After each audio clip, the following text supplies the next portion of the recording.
We're back with version number 3 of finishing your quilt off, and we've already talked about in a separate video traditional binding, so you can check that out on our YouTube channel at youtube.com, Quilting Delights, and see what it's like to do a standard traditional binding on a quilt where you sew it to the front and wrap it to the back and sew it by hand.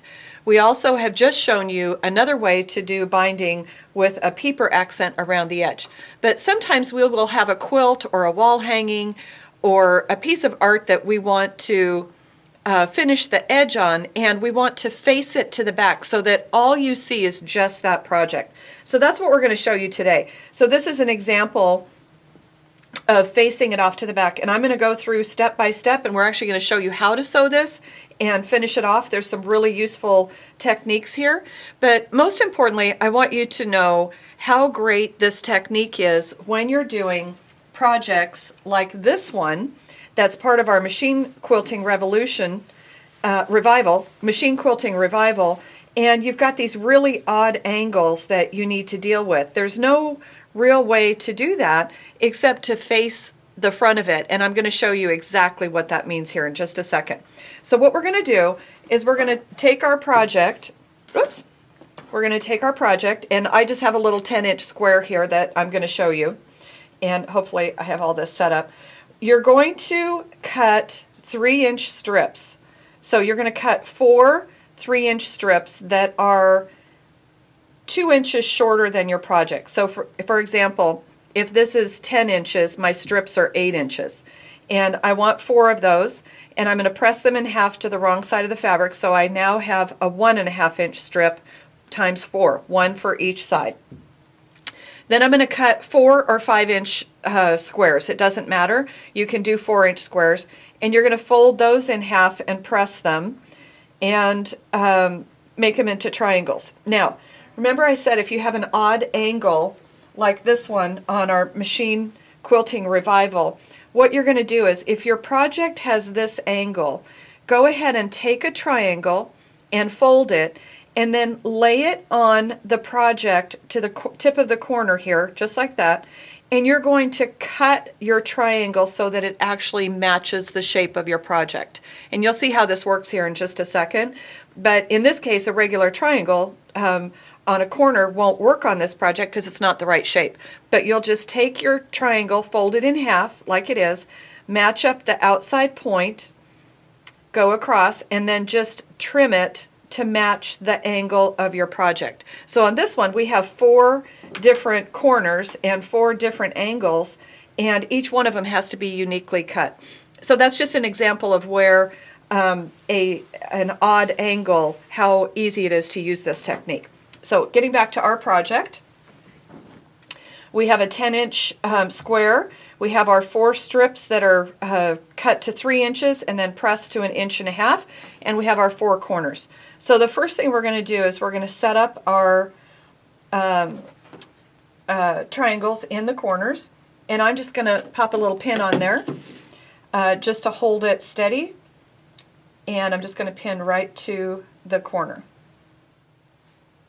So the first thing I'm going to do is put my triangles in the corners, and I'm just going to pop a little pin on here to hold them steady while we sew. And so I'll flip this around and do the other corners. This is such a fabulous technique. I was shown this quite some time ago and forgot about it until we started working on our machine quilting projects with odd shapes, and I was like, oh my gosh, I've got to show this. You guys need to see how to do this, because not every quilt requires traditional binding. All right, and then I'm just going to lay these so that they're centered. Let's get this little triangle guy here set up correctly. And all the raw edges for the triangles and all the raw edges for our strips are going to be to the outside. So just like that. And you don't have to pin your strips, they'll be fine. Just try and overlap them evenly all the way around, and it doesn't matter which one is on top and which one's on the bottom, you just kind of want them overlapped. And if you're a pinner, this is a great place. Just pin it in the center to hold on to it, and we are ready to go to the sewing machine and sew these down. I will see you there. I'm at my sewing machine ready to start sewing, and I'm going to give you just a couple of hints here. On this particular style of finishing your quilt, you want to do a really good solid 1/4 inch seam, not a scant 1/4 inch, but a solid 1/4 inch seam. You'll notice that I'm starting off, and every time I stop, I will stop with my needle in the down position. The other thing I want to comment on is when we get to the corner, we're not back tacking on these corners, but you are going to stop a 1/4 inch from the end and pivot and go back around. When we're all done with the sewing all the way around, then what I'm going to do is I'm going to come back and I'm going to double stitch the corners, and you'll see that in the sewing part of it. Double stitch the corners, and then we will show you how to finish this off. All right, here we go. Let's just make sure those triangles are tucked in where they need to be, and we are off.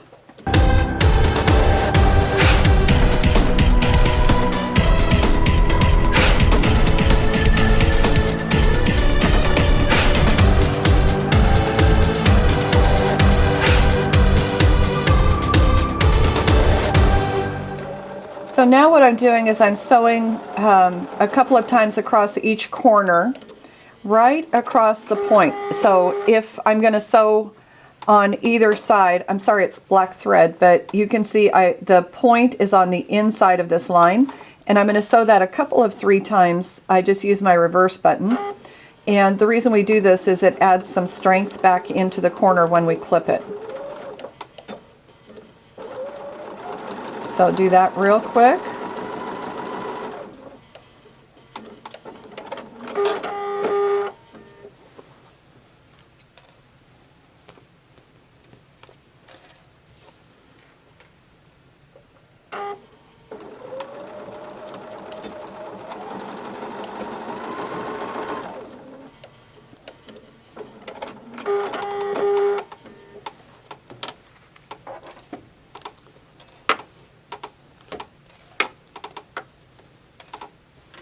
And last corner.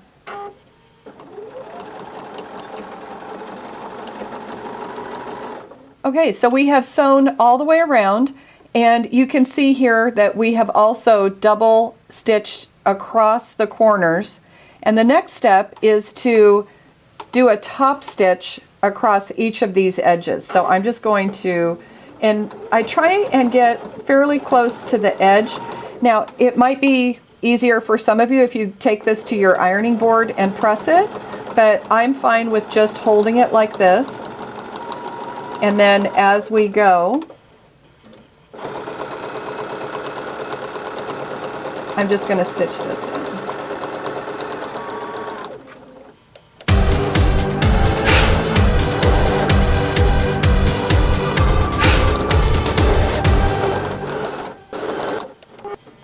So now we're done with that edge stitching, and what that will do is when we go to turn this, which we're going to do next, it forces that edge to the back side and gives it a really nice finish.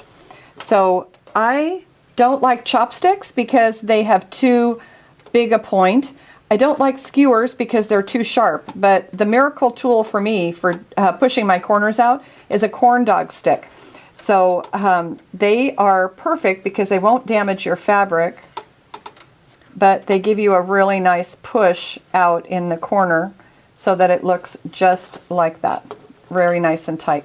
And then because we top stitched it, it's going to push that to the back side. You can see it does a really, really nice job. So there's my finished edge, and then all I have to do is go press it. And if you're doing this with a border on a quilt and you've done the fabrics the same, you can literally just go and edge stitch this down with your sewing machine. I like to do this part by hand. And the other thing that this particular technique of facing a quilt or facing a wall hanging off, what it does is it gives you a place to cut a dowel and put it in from side to side to hang it. You can do that across the top and across the bottom to keep it square and straight. And on all 4 of these corners, we're going to turn them. Turn and tuck, that's what I call it. Turn, tuck the fabrics in. Now if you're at an odd angle, you might need to trim these 2 pieces to the angle so that it fits in there better, but you can see that the top stitching really does make a difference in how it looks when it's finished. It gives it a very clean, professional professional finish. What that means for you is you have to watch what's happening with your your bottom bobbin thread and what's happening with your top thread, because you want to make sure and match the threads that are match the threads to the sewing fabric that you're sewing.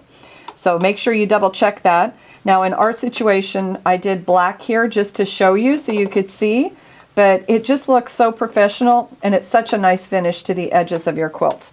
Here's one that we've completed. And now all I have left to do on this one, I did white thread on the edge. You can't see it quite as much, which is the goal, but it does give it a really nice finish. I have pressed this and I will go and sew this down by hand. I like to leave my corners loose so that I can put a dowel in across. It just really makes sense to be able to hang this. And then you just put a little brad or tack nail on the wall and it just hangs right like that. So hope this is a useful process for you. Thank you again for watching our YouTube channel, and make sure that you subscribe. We've got lots more videos coming out on techniques for finishing, techniques for quilting, and techniques for sewing. Thanks again, and we'll see you soon.